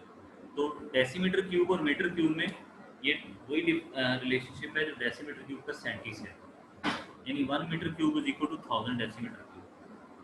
तो अब की बार आपने जब मीटर क्यूब निकालना है तो डेसीमीटर क्यूब को डिवाइड करना है, तो ये यूनिट है। ये बात आपको समझ आइए, मैं थोड़ा एक्सप्लेन करूँ देता हूँ। डेसीमीटर क्यूब और मीटर क्यूब की जो कन्वर्जन है ये आपको समझ है या मैं करूँ रिपीट कर दें? मुझे पता था कि कुछ लोगों को मसला होना है। तो ये है 1 metre cube is equal to 1000 decimetre cube. ठीक है, आप बताओ इन दोनों में बड़ी यूनिट कौन सी है? मीटर क्यूब बड़ी यूनिट है या डेसीमीटर क्यूब? मीटर बड़ी है, रिजवाना कह रही मीटर बड़ी है, सवारी कह रही है, सारी भी यही कह रही है, सारी ही कही जा रही है। यासर मकसूद भी एंटर हो गए हैं, क्या बात है, यासर भी कह रहे हैं मीटर क्यूब है। ठीक है भाई, तो मीटर क्यूब बच्चों बड़ी है, बड़ी आसान सी बात है ना। हाँ ये देखो सब ने एक्सप्लेन भी कर दिया कि वो 1 है तो वो 1000 के इक्वल है, तो ये बड़ी है। तो जब आपने स्मॉल यूनिट से लार्ज यूनिट पे आना होता है, बड़ी छोटी से बड़ी पे आना है, तो फिर डिवाइड करना है। ठीक है, ये देखिए छोटी यूनिट है, इससे आपने बड़ी पे आना है तो 1000 पे डिवाइड करना है। तो जबकि अगर डेसी और सेंटी का देखें तो फिर 1000 से मल्टीप्लाई करना है, क्योंकि डेसी बड़ी है और सेंटी छोटी। बड़ी से छोटी पे आना है फिर मल्टीप्लाई करना है, छोटी से बड़ी यूनिट पे आना है फिर डिवाइड करना है। ये बात बेशक आप लिख लेंगे अगर आपको नहीं पता। स्मॉल यूनिट से लार्ज यूनिट पे जाओगे डिवाइड करोगे, और लार्ज से स्मॉल पे आओगे फिर मल्टीप्लाई करोगे। ओके भाई, और प्रेशर की यूनिट्स लगाएंगे तो फिर 8.31 कैलकुलेशन से आंसर आएगा। प्रेशर को वॉल्यूम से मल्टीप्लाई फिर number of mole temperature divide करेंगे तो आएगा 8.3143। तो न्यूटन पर मीटर स्क्वायर ये प्रेशर आ गया, मीटर क्यूब वॉल्यूम आ गया, पर केल्विन और पर मोल। ये मीटर स्क्वायर और मीटर क्यूब -2 + 3, तो 1 m बच गया, इसको हम न्यूटन मीटर कह देते हैं। और 1 न्यूटन मीटर इक्वल होता है जॉल। ठीक है, ये रट्टा आप लगा देना, ये मैंने नीचे लिखा है 1 newton metre equal to 1 joule. तो इसको फ्री में लिख सकते हैं 8.31 जॉल पर केल्विन पर। जॉल और कैलोरी का आपस में रिलेशनशिप है 1 कैलोरी इज इक्वल टू 4.18, क्योंकि ये दोनों एनर्जी की यूनिट्स हैं। तो इसलिए अब इन दोनों में देखें बड़ी यूनिट कैलोरी है, तो आपने छोटी को बड़ी पे लाना है तो फिर आपको डिवाइड करना पड़ेगा। फिर आप 8.31 को 4.18 पे डिवाइड कर देंगे तो आपकी आर की वैल्यू आ जाएगी 8.31, जॉल की जगह आ जाएगा कैलोरी और केल्विन पर। तो ये आर कैलोरी में आ जाएगा। आर इन अर्ज, तो अर्ज भी एनर्जी की यूनिट है और 1 जॉल इज इक्वल होता है 10⁻7 अर्ज। ठीक है, 1 जॉल इज इक्वल टू 10⁻7 अर्ज।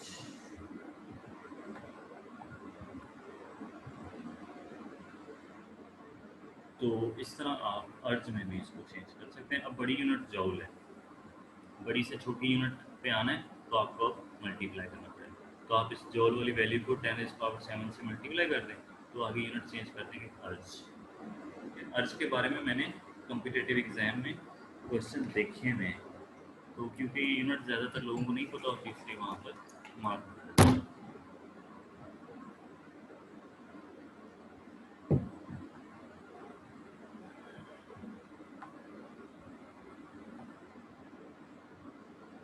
जी नेक्स्ट है डेंसिटी ऑफ गैस। तो डेंसिटी ऑफ गैस का फॉर्मूला है Pm/RT। ये उसी से PV = nRT से निकल सकता है, उसकी डेरिवेशन से। n की जगह अगर आप लगाओगे ना mass over molar mass, number of mole की जगह, तो ये इक्वेशन आपके पास आ जाएगी डेंसिटी की, Pm/RT। इसके बारे में न्यूमेरिकल भी आ सकता है। ठीक है, इसके बारे में इस तरह भी क्वेश्चन आ सकता है, ज़रा देखिए। क्वेश्चन यूँ आ जाएगा कि अगर टेम्परेचर आप बढ़ाएंगे तो डेंसिटी ऑफ गैस में क्या चेंज आएगी। ठीक है, तो आप देखिए डेंसिटी और टेम्परेचर एक दूसरे के इन्वर्सली प्रोपोर्शनल है। इस तरह क्वेश्चन आ जाएगा, अगर आप प्रेशर बढ़ाएंगे तो डेंसिटी पे क्या फ़र्क पड़ेगा, अगर एक गैस का मोलर मास हाई है तो उसकी डेंसिटी क्या होगा। इस तरह के क्वेश्चन आ सकते हैं। Dalton's law of partial pressure, आगे मूव करते हैं। तो Dalton's law of partial pressure क्या कहता है कि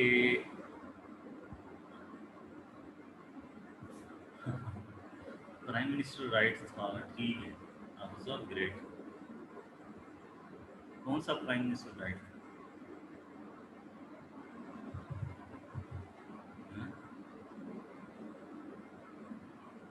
दिस कौन सा prime minister right? Prime minister रोया था, ये ठीक है, ये ठीक है, नवाज शरीफ के लिए है।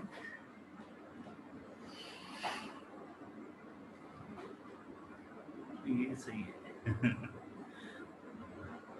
जी, Dalton's law of partial pressure. तो अगर आपके पास डिफरेंट गैसेस का मिक्सचर है, 3 गैसेस हैं सपोज, तो उस मिक्सचर में तीनों गैसेस का अपना अपना पार्शियल प्रेशर, सबको आप ऐड करेंगे तो ओवरऑल पूरे मिक्सचर का प्रेशर पीटी के इक्वल आएगा। ये कहते हैं, डाल्टन ने ये बात कही।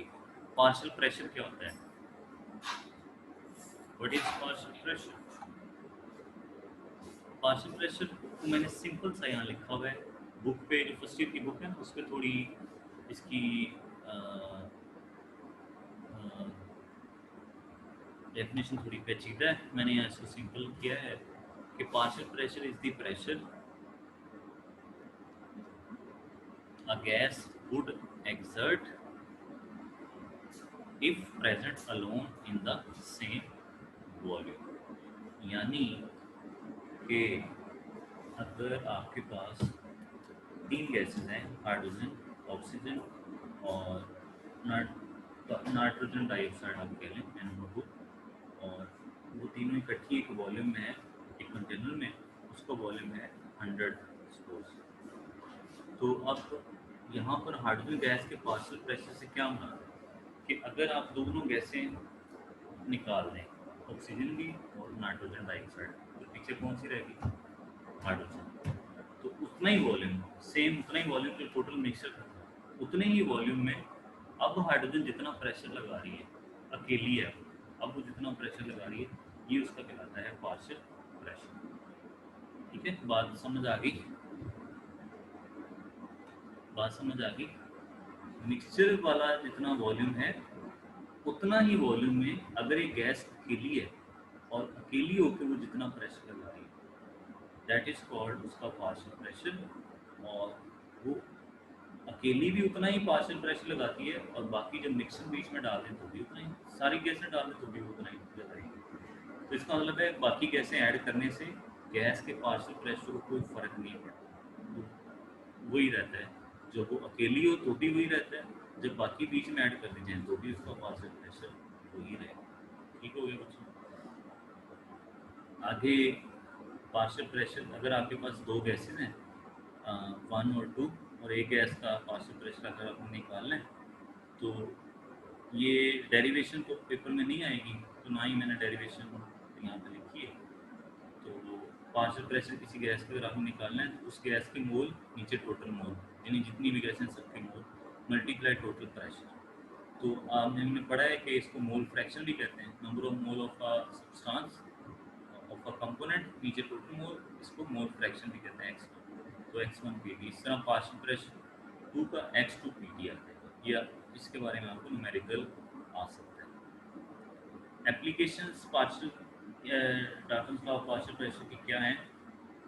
4 एप्लीकेशन फर्स्ट ईयर की बुक पे दी हुई हैं कि बाज़ बात जब हम एक्सपेरिमेंट्स करते हैं, आप में से किसी ने लेबॉर्ट्री में कभी गैस प्रिपेयर की है?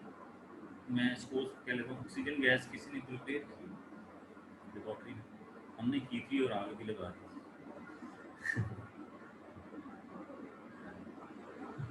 तो साथ में उस वक्त लैंप होते थे, वो जल रहा था। हाँ जी रिजवाना, मैं कह रहा हूँ कि आप लोगों ने ऑक्सीजन गैस लेबॉर्ट्री में प्रिपेयर की है कभी?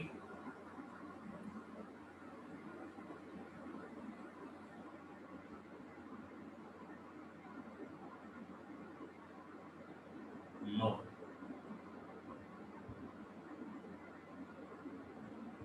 जी बच्चों, मैं कह रहा हूँ आप लोगों ने CO2 की थी, पाइका कह रही है। ठीक है सीना, मैं जरा लाउड बोल रही हूँ।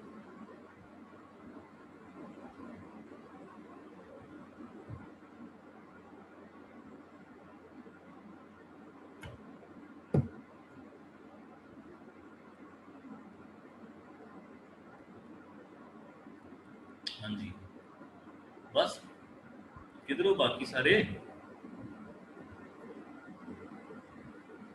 अहमद, रेहान, उस्मान अमीन,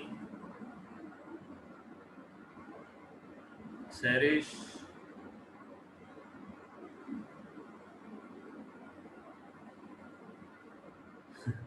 उस्मान अमीन थैंक यू, मैंने रखा हुआ यार।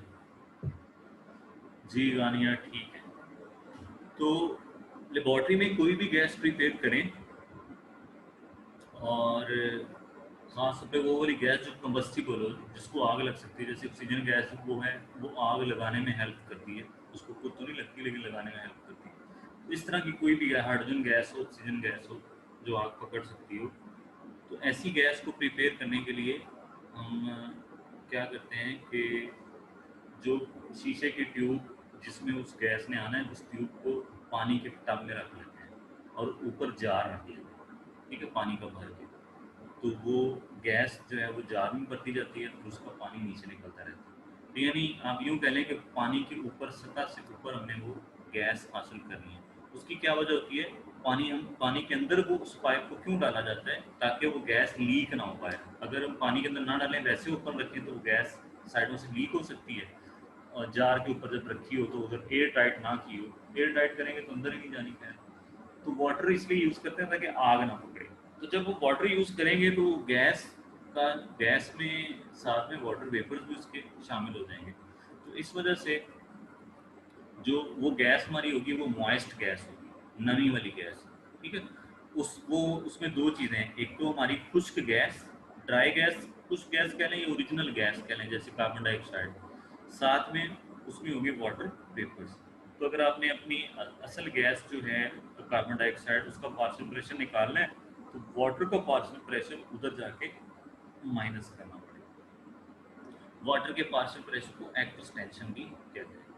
यानी आपको पानी ने एक्वा, एक्वा मीन वाटर और टेंशन मीन आपको वाटर ने टेंशन दी हुई है, इसलिए इसको एक्वा टेंशन कहते हैं। जी आगे रेस्पिरेशन में भी डाल्टन्स लॉ है। ठीक है सरिश। रेस्पिरेशन में partial pressure of oxygen in air 156 torr होता है और लंग्स में 116 टॉर होता है। हमने पढ़ा हुआ है कि हमेशा ज़्यादा प्रेशर से कम प्रेशर की तरफ गैस मूव करती है, इसलिए एयर से जो है हवा खुद ब खुद हमारे ऑक्सीजन गैस हमारे लंग्स में एंटर हो जाती है। फिलहाल तो केमिस्ट्री में केमिस्ट्री की आप टेंशन लोगे तो केमिस्ट्री आपको रिलैक्स करेगी ना, ठीक है। तो जब हम इनहेल करते हैं ना, सांस अंदर लेके जाते हैं, तो हवा में जो कुछ भी है वो सब कुछ हमारे लंग्स में चला जाता है।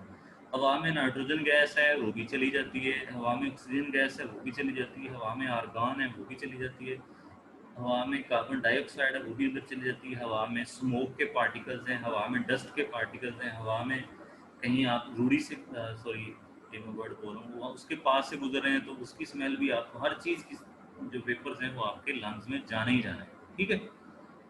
तो हाँ ये थोड़ी मिस प्रिंटिंग होगी, 6 का 9 टाइप करते हुए जी, ठीक है। तो सारी गैसेस लंग्स में जाती हैं, लेकिन ऑक्सीजन जो है ये ब्लड में आगे डिफ्यूज हो जाती है, ब्लड में एब्जॉर्ब हो जाती है, नाइट्रोजन नहीं होती, आर्गन नहीं होती और कार्बन डाइऑक्साइड भी नहीं होती, वो ऐसे ही बाहर यानी वो निकल आती है। तो सिर्फ ऑक्सीजन, ऑक्सीजन भी सारी नहीं होती, कुछ हद तक एब्जॉर्ब होती है, बाकी वापस चली जाती है, फिर हम दोबारा सांस लेते हैं, फिर आती है, फिर वापस चली जाती है, ठीक है। तो सारी गैसें आती हैं, सिर्फ ऑक्सीजन ही नहीं आती। तो क्योंकि ऑक्सीजन का पार्शियल प्रेशर लंग्स में कम होता है और नाइट्रोजन वगैरह का लंग्स में और एयर में एक जितना ही होता है, तो सिर्फ ऑक्सीजन जो है वो ज़्यादा लंग्स में हमारे एंटर हो जाती है, डिफ्यूज हो जाती है। वैसे भी हीमोग्लोबिन के साथ ये कोऑर्डिनेशन कॉम्प्लेक्स बना देती है और उसमें एब्जॉर्ब हो जाती है, ठीक है। अब कार्बन डाइऑक्साइड, ये मैंने पीपी लिखा, इसका मतलब पार्शियल प्रेशर कार्बन डाइऑक्साइड का एयर में कम है और लंग्स में ज़्यादा होता है। एयर में 0.3 टॉर है और लंग्स में 40 टॉर होता है। ये क्यों होता है? क्योंकि रेस्पिरेशन में आपको पता है, रेस्पिरेशन के प्रोसेस के दौरान ऑक्सीजन यूज होती है, कार्बन डाइऑक्साइड प्रोड्यूस हो रही है, तो ब्लड से कार्बन डाइऑक्साइड लंग्स में आती है, तो इसलिए हमारे लंग्स में कार्बन डाइऑक्साइड का प्रेशर ज़्यादा होता है 40 टॉर, और एयर में वो अल्लाह ताला ने इसको कम रखा हुआ है 0.3 टॉर, तो इसलिए जो कार्बन डाइऑक्साइड है वो लंग से एयर में ट्रांसफर हो जाती है। हाँ जी, ये एक्वा मीन वाटर होता है ना, एक्वस जो वर्ड है ना, ये एक्वा से निकला हुआ है जी। उसके अलावा एयरक्राफ्ट में जो कैबन्स हैं, पायलट्स जो हैं वो प्रॉपरली प्रेशराइज्ड कैबन यूज़ करते हैं। अगर वो कैबन खुला हो या वो सही प्रेशराइज ना हो तो फिर वहाँ पर सांस लेने में दुश्वारी इसलिए होती है क्योंकि वहाँ पर ऑक्सीजन का पार्शियल प्रेशर हाइट पर वो 159 टॉर नहीं होता जितना हमें चाहिए होता है। इस वजह से वहाँ पर कैबन में आर्टिफिशियली जो ऑक्सीजन गैस है उसको 159 टॉर पे मेंटेन किया जाता है, क्योंकि ज़्यादा हाइट्स पर ऑक्सीजन का पार्शियल प्रेशर कम हो जाता है। टोटल हवा का प्रेशर कम हो जाता है तो ऑक्सीजन का भी जारी बात कम है। डीप सी डाइवर्स जो हैं, जो गहरे समुद्र में डाइव करते हैं, वो मिक्सचर ऑफ हीलियम और ऑक्सीजन इन दोनों को लेके जाते हैं सांस में लेने के लिए, और इन दोनों को एडजस्ट किया होता है, ऑक्सीजन का पार्शियल प्रेशर मेंटेन किया होता है। नाइट्रोजन क्यों नहीं लेके जाते, ये आपसे पूछा जा सकता है इंटरव्यू में भी और रिटन टेस्ट वगैरह में भी, थोड़ी रीजनिंग वाली बात है। तो उसकी वजह ये है कि जैसे ही आप नीचे जाते हैं तकरीबन हर 33 फीट पे 1 एटीएम प्रेशर बढ़ जाता है। 33 फीट आप नीचे गए, 1 एटीएम बढ़ गया, और 33 नीचे गए, 1 एटीएम और बढ़ गया, और 33 गए तो 1 एटीएम, यानी 100 फीट पे जाके 3 एटीएम प्रेशर बढ़ जाता है। तो इतने ज़्यादा प्रेशर पर आप नॉर्मल एयर अगर लेके जाएंगे तो जो नाइट्रोजन है वो ऑक्सीजन के साथ वो भी ब्लड में डिफ्यूज होना शुरू हो जाती है। तो फिर इस तरह तो हमें बड़ी खराबी होगी, हमें तो सिर्फ ऑक्सीजन चाहिए।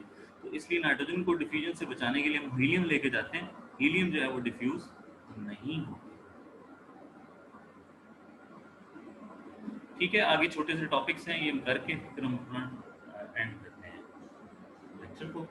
डिफ्यूजन और स्पॉन्टेनियस इंटरमिंगलिंग, इंटरमिंगलिंग का मतलब है आपस में मिक्स होना, यानी दो या दो से ज़्यादा गैसेज हैं, अगर आपने उन दोनों के मॉलिक्यूल्स एक दूसरे के साथ खुद ब खुद मिक्स हो जाते हैं, दैट इज कॉल्ड डिफ्यूजन।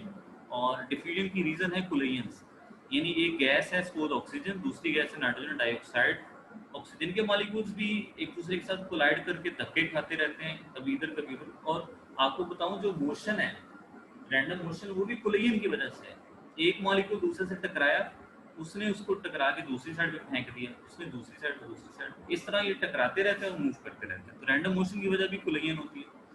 तो कोलिजन्स की वजह से वो रैंडम मोशन करते हैं, और रैंडम मोशन की वजह से ऑक्सीजन गैस के मॉलिक्यूल्स नाइट्रोजन के मॉलिक्यूल्स के साथ एक दूसरे में मिक्स हो जाते हैं। ठीक है, और दूसरी रीज़न ये भी होती है कि मॉलिक्यूल्स के दरमियान एम्प्टी स्पेस होती है, वो एक दूसरे में मिक्स होती है।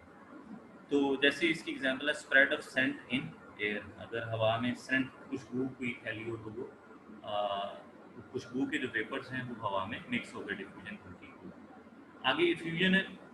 इफ्यूजन में एक आप कंटेनर आपके पास है, उसमें गैस है बंद, तो अगर आप उसमें टीनी होल, बिल्कुल स्मॉल पिन होल कह लें या टीनी होल कह लें, वो करते हैं तो मॉलिक्यूल्स जो हैं वो बाहर निकलना शुरू कर देते हैं। लेकिन शर्त ये है कि बाहर जो प्रेशर है वो लो होना चाहिए, into an area of low pressure. Area कह लें या रीजन कह लें, रीजन ज़्यादा अच्छा वर्ड है, रीजन यूज करते हैं, लो प्रेशर रीजन में जाते हैं। जैसे टायर का पंक्चर हो जाना, तो ट्यूब के अंदर हवा प्रेशर से भरी होती है और बाहर हवा में, हाँ बिल्कुल स्क्रीन आप सही कह रहे हैं, तो हवा में इतना प्रेशर नहीं जितना ट्यूब में होता है, इसलिए हाई प्रेशर से लो प्रेशर निकलना शुरू होता है। ये इफ्यूजन रैंडम मोशन की वजह से नहीं है, ना कोलिजन की वजह से। इफ्यूजन होती है due to natural tendency to escape, due to natural tendency, ये पूरी वर्ड में लिख देता हूँ, natural tendency of molecules to escape. यानी बच्चों क्या बात है कि गैस के मॉलिक्यूल्स में कुदरती सलाहियत है कि जैसे ही उनके ऊपर प्रेशर कम होता है तो वो भागने की, एक दूसरे से दूर हटने की कोशिश करते हैं। यानी अगर आपके पास, ये मैं थोड़ा फ्यूजन से आगे निकल रहा हूँ और ये नेचुरल टेंडेंसी आपको समझाने लगा हूँ एस्केप होने की। यानी अगर आपके पास एक एक गैस है, वो एक कंटेनर में बंद है, उसका मूवेबल पिस्टन है, अगर आप मूवेबल पिस्टन का वेट जीरो कर दो, यानी गैस के ऊपर प्रेशर जीरो कर दो, जब आप गैस पे प्रेशर जीरो करेंगे तो गैस का वॉल्यूम इन्फिनिटी हो जाएगा, ला महदूद हो जाएगा। तो इसका मतलब है कुल वॉल्यूम क्यों हुआ, क्योंकि मॉलिक्यूल्स की एक उसमें उनमें नेचुरल खसूसियत है एक दूसरे से दूर होने की, भागने की। तो जैसे ही आप प्रेशर हटाते हैं मॉलिक्यूल्स इतने दूर दूर हट जाते हैं कि गैस का वॉल्यूम इन्फिनिटी हो। ठीक हो गया, मेरा ख्याल है आपको ये बात समझ आ गई। तो आगे ग्राहम्स लॉ है, आसान है ग्राहम्स लॉ। ये रेट ऑफ डिफ्यूजन और रिफ्यूजन के बारे में है कि rate of diffusion refusion of a gas is inversely proportional to its density, या इसको हम मोलर मास भी कहते हैं। अभी हमने पढ़ा ना, density is equal to P M over R T, prime minister रोया था P M over R T. तो तो डेंसिटी और मोलर मास डायरेक्टली प्रोपोर्शनल है, इसलिए आप यहाँ डेंसिटी की जगह मोलर मास को भी कह सकते हैं। तो अगर आपके पास दो गैसेज हैं तो उनका रेट ऑफ डिफ्यूजन डिफ्यूजन होगा R1 over R2 is equal to square root D2 over D1 या square root M2 over M1। ये याद रखें, अगर R1 ऊपर है तो इधर D1 नीचे हो, अगर इधर R2 नीचे है तो उधर D1 ऊपर हो। इस तरह अगर R1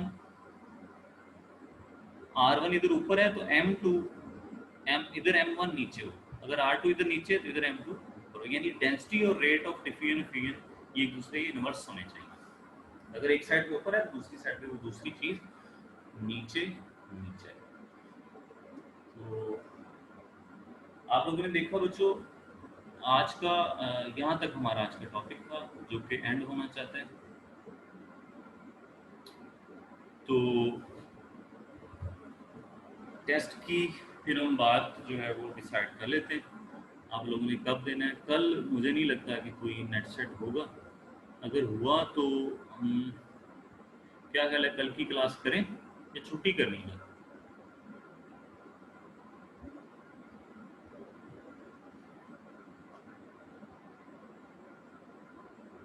कल तो छुट्टी नहीं, कल टेस्ट नेट ही नहीं होगा, टेस्ट कैसे?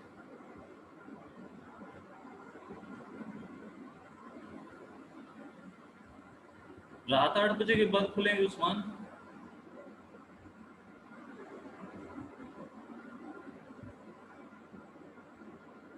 अच्छा चलें। हाँ, यही मैं कहने लगा था, जो सादिया ने बात की, सर कल क्लास ले लीजिएगा, नफीसा कह रही।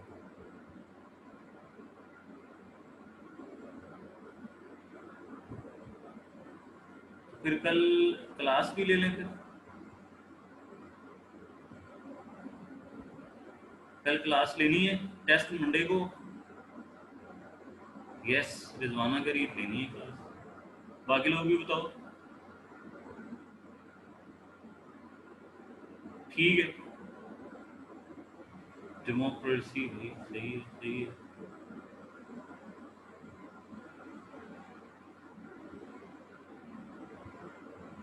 पॉसिबल हुआ तो लेंगे, ठीक है बच्चों। कल कल जो है वो क्लास होगी तो फिर आपका टेस्ट भी कल ही होगा, ठीक है। टेस्ट वही होगा जो आपको दिया गया है, वही टेस्ट होगा। और ऑनलाइन एक एप्लीकेशन होगी, वो आपसे मैं उसको आपको कह दूंगा। अगर नेट 9 बजे तक हुआ तो ठीक है, ना हुआ तो फिर जैसे अल्लाह को मंजूर हुआ। हाँ वही ना, फिर एक और दिन खराब हो जाएगा। नहीं, सोल्यूशन को थोड़ा आगे टच करना है, वो बेसिक कंसेप्ट में उतना ही आता है। हाँ आज वाला नहीं, यानी आज वाला टेस्ट में इंक्लूड नहीं होगा। आज वाला भी कर लें इंक्लूड अगर आप कहते हैं।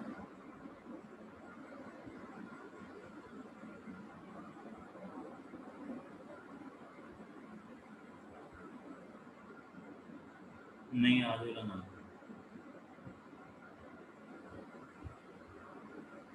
कर लें इंक्लूड सर, आज वाला ना करें। ठीक है, ज़्यादातर वोटर्स कर लें फिर सर टेस्ट। हाँ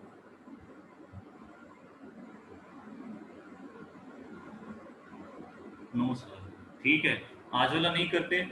कल यानी पिछले 2 लेक्चर्स आपके टेस्ट में शामिल होंगे ऑनलाइन, ठीक है।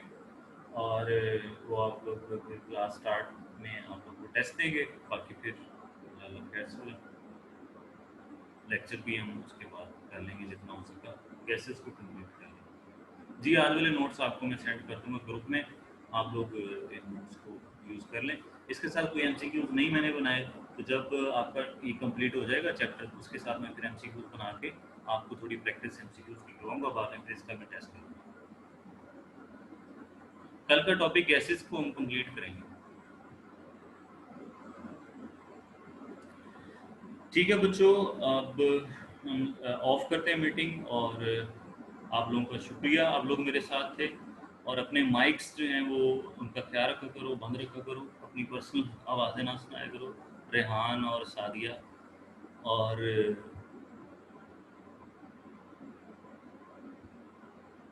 हाँ जी, लेक्चर इनफ है गानिया, लेकिन पता है जो चीज़ आपको अगर समझ तो मुझे थोड़ी एक्सप्लेनेशन की और ज़रूरत है, तो फिर आप बुक को देख लिया करो, उसी उसी टॉपिक को बुक में भी देख लिया करो। शादी शौकत कह रही होता है, शायद दूसरी शादी होंगी। हाँ दूसरी शादी। ठीक है बच्चों, आखिर में अल्लाह ताला से दुआ है कि अल्लाह ताला आप लोगों को मेहनत करने की तौफीक दे, और आपकी मेहनत से ज़्यादा आपको रिवार्ड दे। और मुझे बड़ी खुशी होगी अगर आप लोग इंशाल्लाह इंशाल्लाह लेक्चरशिप की सीट पर अच्छे रिटन टेस्ट और अच्छे इंटरव्यू में आप जाएं, और बाद में आप लोग मुझे दुआएं भी दें। तो thank you for being with me. अल्लाह हाफिज़।